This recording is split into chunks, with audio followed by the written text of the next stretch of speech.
Panorama do mercado com abas, as principais notícias do dia 31 de julho, último dia do mês, e uma semana surpreendente, uma semana importantíssima para os mercados, que termina agora com importante decisão do BOJ de manutenção dos juros e dos resultados da Amazon e da Apple, que foram divulgados ao final do pregão de ontem, dia 30 de julho. Então, vamos começar pela recapitulação desses dois importantes resultados.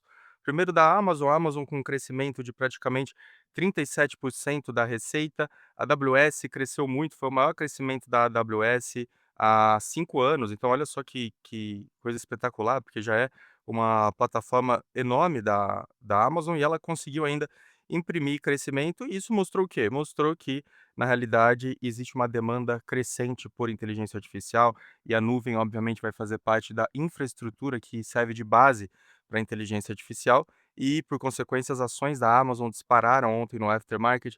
Agora cedo eu estava olhando como estava o comportamento no pré, subindo 13%. Então, uma ação que está indo de forma fenomenal. Acho que hoje, pelo que eu vi ali da minha carteira, é o dia de maior alta intradiária da minha carteira hoje. Espetacular o que está acontecendo.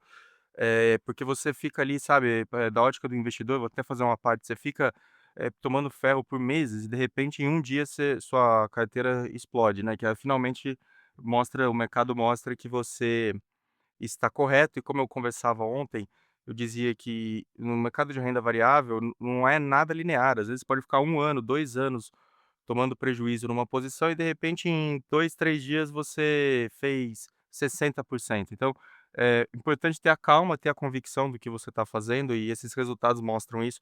O mercado tinha muito ceticismo em relação aos gastos de IA, gastos muito elevados da Amazon também, eram gastos que chegavam perto ali de 200 bi de dólares, e agora ela até elevou o plano para 220 bi de capex, gerou fluxo de caixa negativo nos últimos 12 meses, 7,6 bi.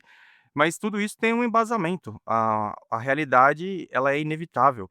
Existe uma demanda para esse tanto de investimento, e a Amazon vai se colocar certamente como uma das principais empresas no segmento de IA, na parte de oferta de infraestrutura. Ela está muito bem posicionada e ela está garantindo a sua barreira de competitividade da mesma maneira como o Microsoft. Então, a conclusão a que nós chegamos, diante agora dos resultados já divulgados das hyperscalers, é a seguinte: se você é um grande player de infraestrutura de IA, vai fornecer nuvem, você está investindo em data center e você comprovou que você teve retorno sobre o seu investimento, você terá sua ação valorizada, sua empresa será valorizada. Então, veja a Microsoft. Microsoft ganhou quase meio trilhão de avaliação de mercado em um dia, que foi ontem, 15%, maior alta desde 2008, de um único dia da Microsoft.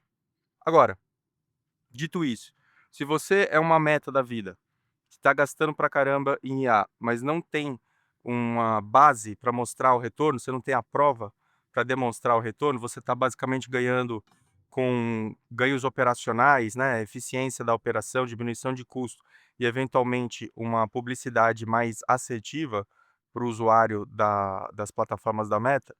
Talvez o mercado não vá te avaliar com bons olhos. E é exatamente essa é a narrativa do momento. E aí vem mais um detalhe, hein. Deixa eu falar aqui da Apple e depois eu vou fazer um comentário.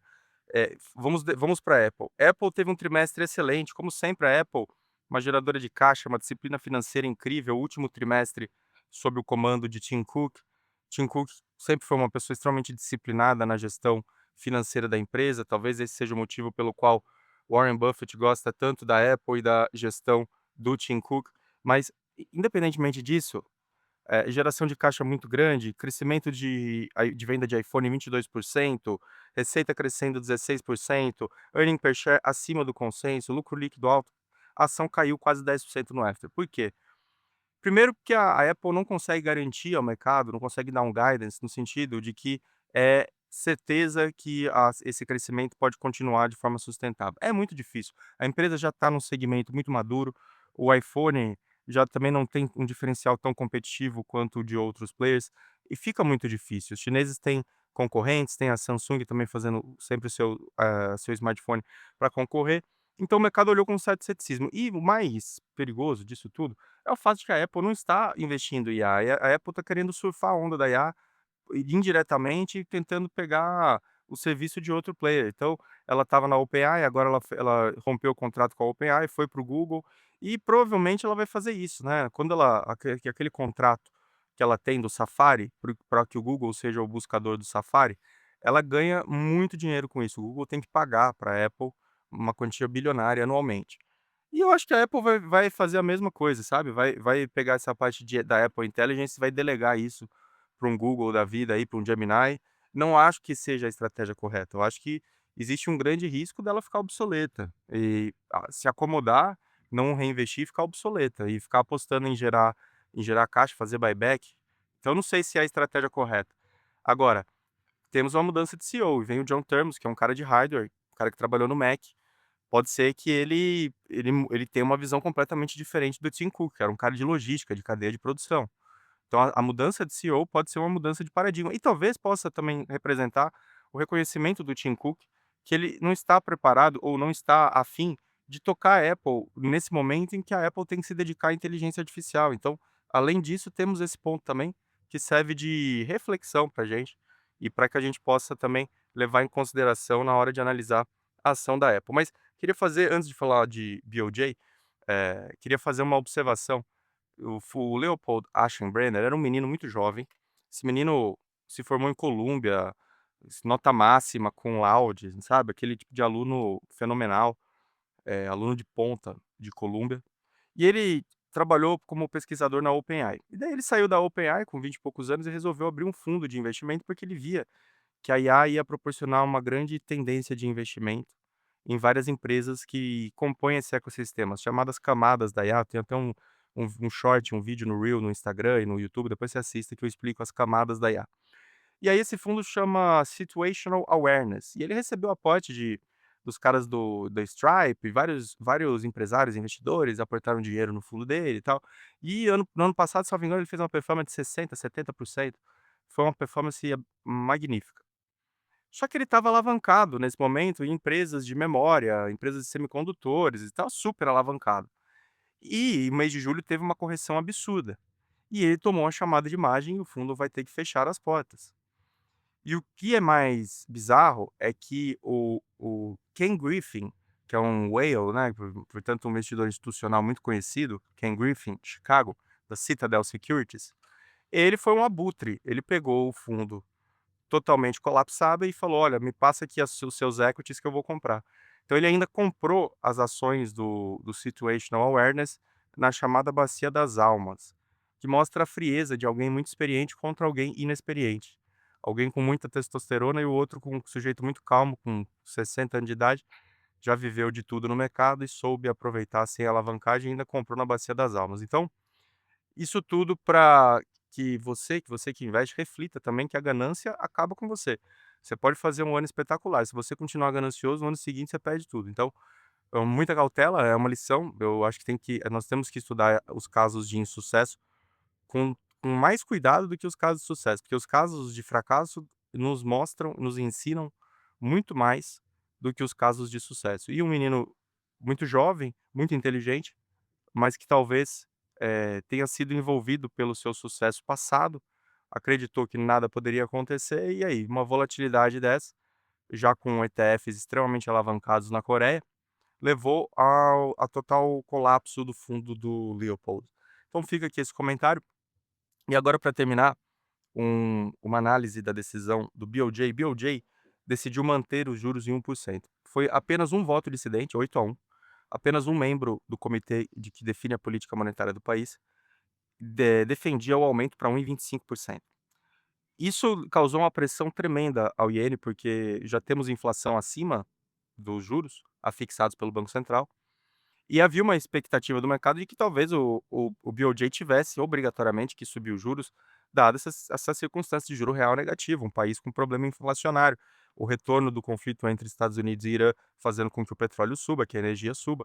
De todo modo, a autoridade monetária manteve os juros em 1%, significa que o iene vai continuar pressionado, ele já estava beirando ali os 160 contra o dólar, ele está nas mínimas históricas dos últimos 40 anos, e eu já fiz vídeo sobre isso no YouTube, vídeo exclusivo para apoiadores, se você tiver interesse assista, porque vale muito a pena. É uma aula histórica e de política monetária e cambial, vale muito a pena você entender.